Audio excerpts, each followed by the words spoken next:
Hi all, Hipper here. So today I'm going to show you the first of 5 videos, that means 5 games that I played on the weekend. And I have noticed lately, in the last 3-4 weekends, I mean the gameplay is always horrible on the weekends, but lately it's just been absolutely atrocious. And there's just so many people who obviously don't have a clue how to play the game that's playing at tier 7 and legendary tier, and it's just getting too much, really. The game is just not fun to play on weekends at all at the moment. So I usually play like a lot more than 5 battles on the weekend, but this weekend here I just don't want to. It's like I say, it's not fun. And how can it be fun for the other players in these games here when they are just like, well, they're just blind, really. It's just a horrible mess at the moment, and it's only in the last month or something, so I'm guessing maybe it's because it's winter in the northern hemisphere, so lots of people have taken up the game again. Lots of potatoes are back in action. I mean, that's possible, but I can't really explain it, but it's incredibly annoying. And I'm not saying this because, you know, people should have a right to play a game. Yeah, of course. It's not the player's fault, it's Wargaming's fault, because they really need to put, I don't care what, but something in place that keeps the absolute potatoes from getting into the higher tiers. And I mean, this is something that's been asked for years and years and years, and it's just it's getting to the point where it's unbearable now. I don't know why, but suddenly there's just been an influx, I'm guessing, of new players, and it's just painful. Now, Wargaming is always saying, oh, we don't want to split the player base by having, you know, skill-based matchmaking or anything like that. And you don't have to have skill-based matchmaking per se. You just need to have a matchmaker that says, okay, this guy here has less than 1,000 battles, and he has a win rate of 42 in his legendary whatever ship. So perhaps I'll put him into one of 2 queues for the matchmaker. Like a potato queue and, you know, one for experienced players. And I think that would solve pretty much all problems in this game here. And there's only 2 queues. It's not like 30 or whatever, based on a huge range of parameters. Like, for example, this München here, he's just sitting completely broadside in one of the squishiest ships in the game, and he has absolutely no clue. No clue at all. I mean, doesn't bother me as much because he's on the enemy's team, but like I said, this is the first video of 5 games that I played this weekend, and they're just awful. Like a terrible experience. He just yoinked my kill there. Unless you play in a division on the weekend, and even I see the divisions are struggling. I have a video with a division as well, but it's on the red team, so of course they win. But even then, you can see like, oh my god, what's going on? So I'm not just gonna sit here and, you know, be negative and say, oh, the game sucks. Although it does suck at the moment. It's not fun to play at all. I'm actually having a horrible time, at least this weekend here, playing it. And it hasn't been much better on the weekdays, but at least it is better. So it's definitely something Wargaming will have to do something about. I don't care what they do about it in detail, just do something about it. And in this battle here, by the way, just to talk about something else, I am using the new Azure Lane Rune commander, and she's really good.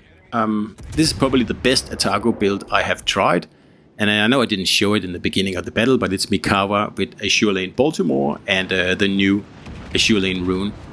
Gives the turret rotation down to 20 seconds. You can see how fast they're turning now. So one of the problems I had earlier in Atago was that if I had to, you know, switch side, it would take nearly 30 seconds or something like that to rotate the turrets, even with Ingenious.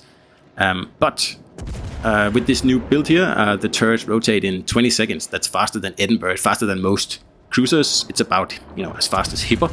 So the whole turret rotation is a non-issue, and you can see how I can now switch from side to side and have the guns ready to fire once I've finished turning the ship itself. That's what I want, and that's what I always wanted in this ship, and Tesla almost gave it, but it's not until I had this Rune commander here that I could shave off the last 2 seconds, and that's done now. And I think this is my ultimate Atago build, at least until something else comes along. So with this one here, it's 1.8 rudder and just over 40 knots, and of course a 790 meter turning radius. But as long as you don't actually try to turn the whole ship all the time, that turning radius is fine. It's not that much of a problem. Even when you're facing a deadly Kansas like this, you can just fit in between the shells easily. That's what we do in these cruisers here. But as you can see, we're down to 4 ships versus 6 ships. And this is actually one of the better battles I had this weekend here. The others were just absolutely atrocious. And like I said, I'll show you one each day of this week. And you can, share the pain with me. So in the beginning of this battle here, I attempted to flank down on the left, but because no one else positioned in even like the remotest smart way over on this flank here, I had to retreat because I was getting pushed by, I don't know how many ships, but a lot more ships than I can take out by myself in Atago. So it would have to be kite back and then see what happens. Maybe we can give it another try later in the game. But usually what happens when you have to push back or pull back like that, when I'm not there to take the bullets from the enemies, then my teammates take them and they all die. And that's just the way it is, because they just don't know how to play the game. So this Kansas here, he's sitting in a pretty good spot here. I still hit him, and I'm lucky there's someone still spotting him actually. So it's not all bad in this game here, but it's pretty close. So there's 6.5 minutes left. We are down by almost 400 points. And how is that even possible? How have we lost every cap except for the one that's obviously all the way on our area? And I don't know. And honestly, I don't care. I'm just here to get enough XP to move on and just do my part. I'm just sick of it. So the Fletcher is spotted. I think it's the first time he's spotted in this match here, because no one has had any clue that the destroyer should be spotted. And I don't have radar, and I was trying to get into a good position in the beginning, but because no one else was, then obviously I can't pull that off.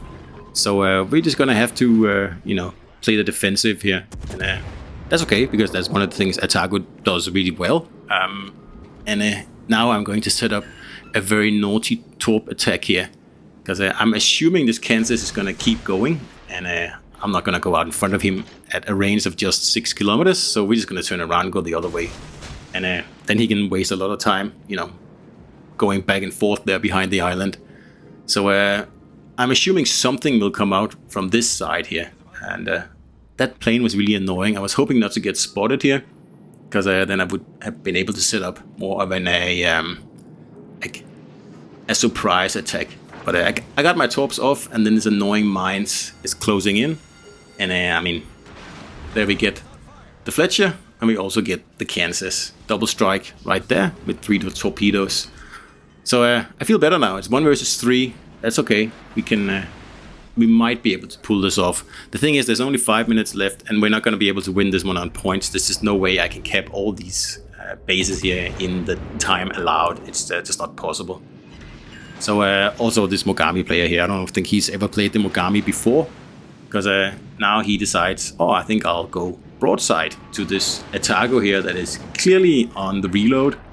And I'm just thinking, why? But okay, thank you. And this is just the game on the weekends. And when players like that are on your team, then you lose. It's very, very simple. So I'm in a sort of a tight spot here. That mines is going to be easily able to out DPM me, especially if I get closer. But I don't have time to stay out here and burn him down at range. You can see he's nearly full health. I can't do that in 4 minutes. So I'm just trying to go dark. There we go.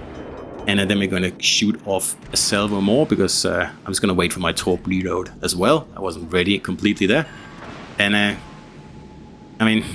mines, there's very little you can do against one. I'm just gonna have to dodge as many shells as I possibly can here, and then just wait to go dark again, and there we go. And then I'm going to do a classic Atago maneuver here, just gonna avoid another salvo, where you can see I need to make a move now. I'm running out of time, I'm running out of tickets, and I cannot burn this guy down and the battleship in the time I have left. So what I'm going to do is I'm going to fire off my torpedoes here where I think he's going to go. And then I'm just going to attack him from a slightly different angle. And that way, you can see the torpedo is going one way, I'm going a different way. And then I'm just going to go as far as I possibly can. The rear torpedoes aren't ready yet, that's a shame. And I'm going to get spotted in 100 meters, so I'm going to turn in now. And the way I set this up here is, as you can probably tell, is that I put a lot of faith in those 4 torpedoes there, because I need them to take out these mines here. And that's also why I'm going at him like this, because I have to. I'm running out of time.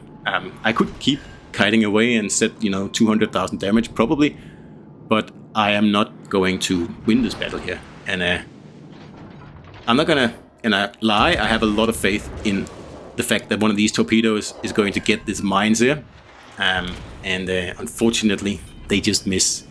And that's it for me here, because I don't have torps on my left side, I only have on my right side, and that's going to be a bit of an ask to turn all the way and get the torps off before that mines actually torps me, because it was a gamble, this one here. Like I said, I had a lot riding on those torps, and they failed me, and that's just the way it is. And there's the torps, and I'm not ready yet. But actually, the battleship gets me at it. Oh no, it was the mines.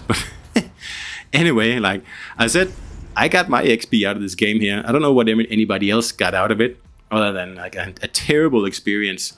So yeah, let's just remove the winning bonus from the red team and see how they did.